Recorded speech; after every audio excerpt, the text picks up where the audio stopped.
Today, talking about that, the Greens have ruled out taking any further action against Senator Lidia Thorpe for what was a reprehensible comment that she made to Liberal Hollie Hughes in Parliament. Let's have a look. Senator Thorpe just made the most outrageous statement directed at Senator Hughes, which you probably didn't hear, but in the scheme of disgusting statements made in this chamber, that surely ranks at the top of them. Senator Small, I obviously did not hear the statement. Senator Thorpe. I'm happy to retract. I just got a view of something over there that disturbed me, but I'm happy to retract. I just want to unreservedly take back my comments that I made earlier, and I apologise to that senator wholeheartedly, Senator Hughes, and that won't happen again. New South Wales Liberal Senator Hollie Hughes joins us now. Senator, thank you for your time. I think we were all just utterly appalled and sickened by the comment. It was certainly perceived as misogynistic, but do you believe it was also targeted towards your son? Oh, absolutely, I do, and that. I did go and speak to a number of colleagues and say, look, am I drawing too much for this, and every single one of them said, Hollie, that was the exact first thought that they had themselves had. And that was, again, across the chamber. It was a Labor senator who said it, an independent who said it to me, as well as some Liberal colleagues. So it was across the chamber that everyone drew that inference. I'm very outspoken when it comes to issues around autism. My son, it's very public that I have a child with autism. There's no one in that chamber, there's no one in that parliament, there's no one that follows politics that doesn't know I have a son with autism. And in the context of the debate that was going on, no one thought it meant anything else other than that. And I heard some statements by the Greens leader today that the apology was unreserved and retracted unreserved, and it was not retracted unreserved. Senator Thorpe said she saw something that disturbed her and pointed to the back of the chamber. I was actually sitting on the front bench, sitting next to Linda Reynolds. So I don't know what Senator Thorpe was pointing to. I don't know what she was trying to reference when she tried to excuse what she had said. She's now gone further with her denial and is somehow trying to suggest that I have insulted everybody with a disability. It is absolutely outrageous. And the fact that I was told today via the Leader of the Greens, if I want an apology from him, I should reach out. Can you imagine if Scott Morrison said that to someone? The pillory that would be occurring, yet it seems to be acceptable behaviour from the Greens. Well, on Adam Bandt, I was absolutely shocked to hear that, for him to say that he was not going to personally apologise to you, but if you wanted an apology, it was up to you to reach out to him.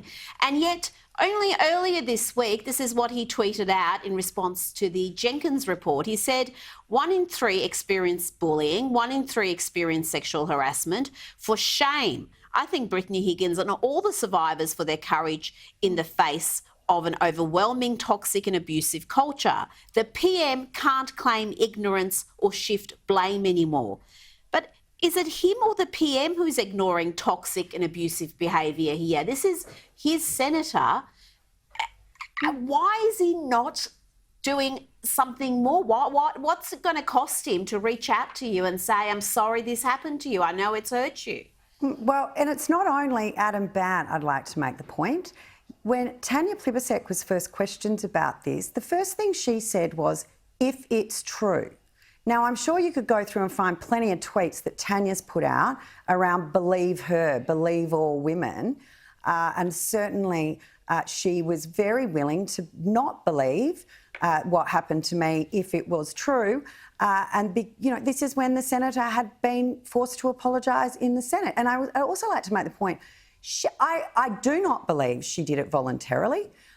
From the movement I saw in the chamber after the incident occurred, I walked out for a while because I was quite upset. I came back in, and I understand there may have been some discussions with one of our senior senators suggesting to Larissa Waters it would be a good idea for Lidia to apologise. This was not something that was done voluntarily. She did not acknowledge what she said was wrong off her own back. But what's important, it's not only what's been said, it's been the reactions. And I think Tanya's reaction was telling. I saw Senator Hanson-Young on another TV show last night claiming to be this bastion of support for women. She couldn't even bring herself to come over to the chamber, to say anything to me. Where's Lisa Wilkinson? Where's, Louise Milligan? Well, yeah, where are all these journos that are apparently so outraged? I don't see Lisa Wilkinson reaching out to me. These women who go on, they're not interested in conservative women. We deserve it. We should have it done to us. And yesterday in question time, the Labor Party came into the Senate with no questions on policy. All they were interested in asking questions were were personal smears of the Prime Minister. They have nothing else to say. Well, you are 100% right about those usual very loud voices who can see sexism and misogyny everywhere and have been very outspoken about standards of behaviour in Parliament House. They've been strangely silent on this hideous incident. The ABC, Guardian, Sydney Morning Herald crew, overwhelmingly, I haven't seen commentary from them at all. But I also want to ask you about how this has impacted your son, if he's aware of it, if it's something that you're worried about him finding out down the track and you having to explain to him what happened there. Can you just give us some insight into that? So I literally, Rita, have just raced from the car to your studio within 3 seconds of getting back from Canberra. So I'm going to pick him up from his dad's house as soon as I finish here. I haven't seen him. I called my ex-husband yesterday morning to warn him that there was likely to be some media attention and to encourage him to not let the children see any of the news channels or newses that night, if possible. I haven't spoken to my children about it yet.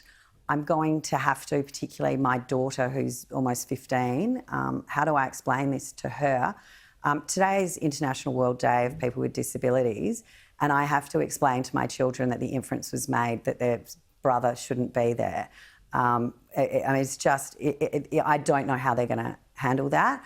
But what I can tell you, my beautiful boy, so clever, just finishing year 6, he got a school award today, one of the big proper ones, not a, little certificate. He got a big proper school award today at a mainstream school for academic progress.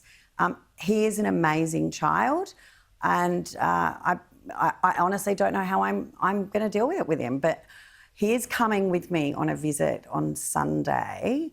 That is going to be quite a big day for him. So I think a bit of ice cream and lots of cuddles with mum and a couple of fun experiences, and he's a pretty resilient little boy. But I am more worried about my other 2 children and how they're going to respond to their brother being used in this way. Senator Hughes, Nicholas Rees here. I read the Discrimination Commissioner Kate Jenkins' report this week, which had the quite shocking finding that 40% of women in parliamentary workplaces had been subject to sexual harassment. Do you think that Parliament is not a safe place for women?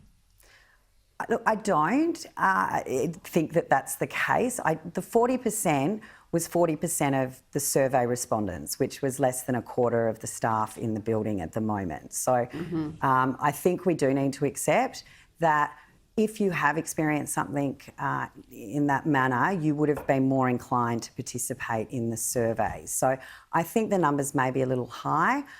I certainly have never experienced that sort of behaviour. In fact, I've got to say what happened this week is actually the worst thing I've ever experienced in the Parliament, and I have been working in and out of that building for 20 years. So, look, we're aware that there's stories and everyone deserves the right to feel safe in their workplace. We can definitely do better.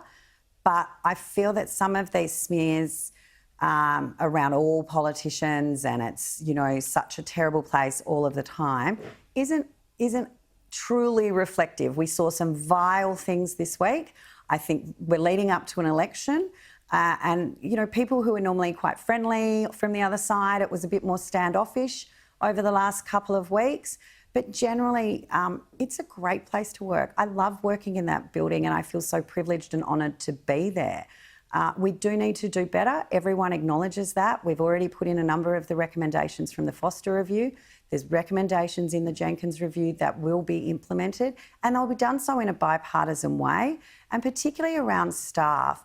I think it is important that there is some sort of independent service or complaints body within the building that they can access, because every MP and senator that's elected manages their own office, and some that are elected have never managed staff before. So there can be bumps, and this is obviously not the sexual harassment, but it does give an opportunity for staff to be able to speak up and speak out in an environment outside of, you know, their own office.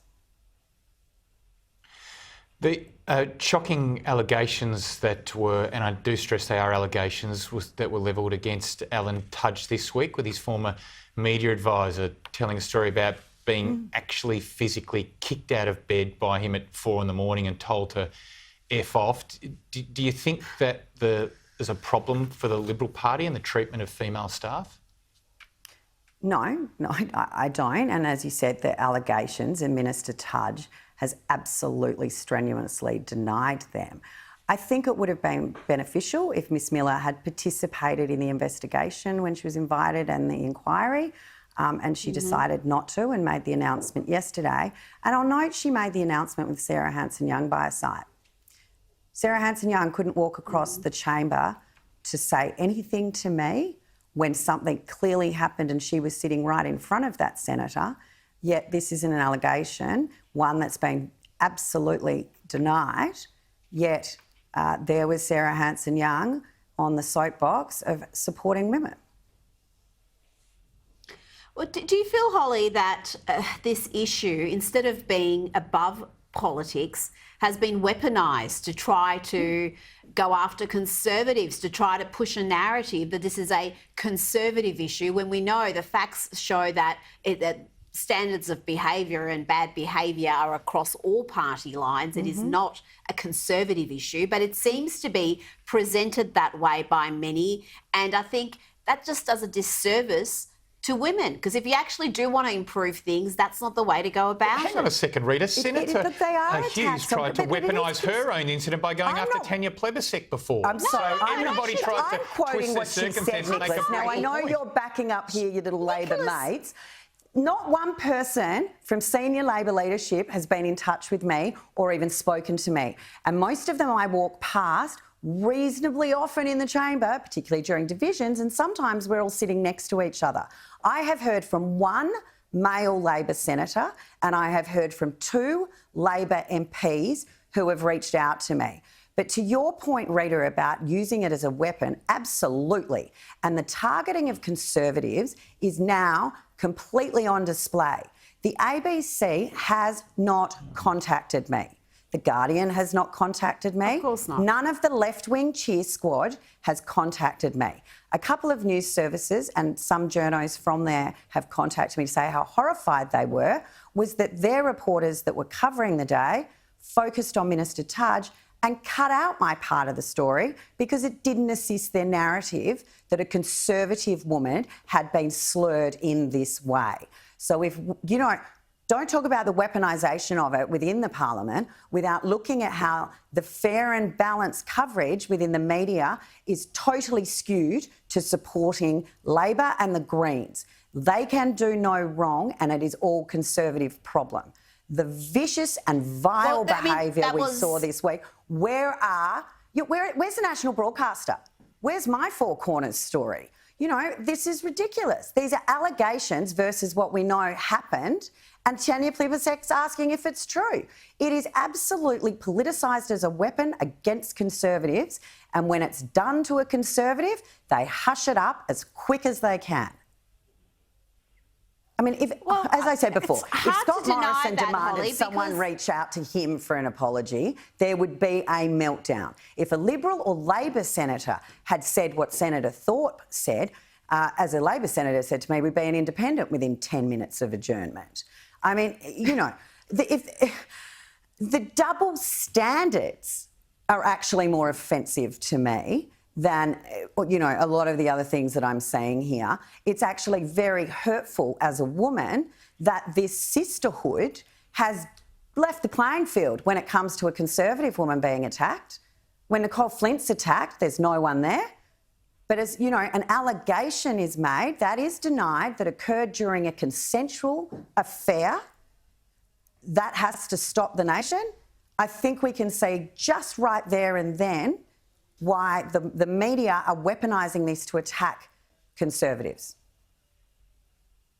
Well, I think the media's complicity in this is clear to see. I mean, you can go back to the allegations against the former Labor leader, which were ignored by the bulk of the media, even as a police investigation was underway. Ultimately, there were no charges there, but we all knew about the allegations. We all knew about what was being alleged. And then you compare that with what's happened to Christian Porter, with those just, some would say, very far-fetched allegations when you look at the document there. Senator, thank you for joining us. I know it's not easy talking about this, and congratulations to your son on that big award. I'm looking forward to giving him a big squeezy cuddle tonight, and my youngest turned 11 last week, so I finally get to give him his present. Wonderful. Thank you, Senator. Thanks. Have a good night.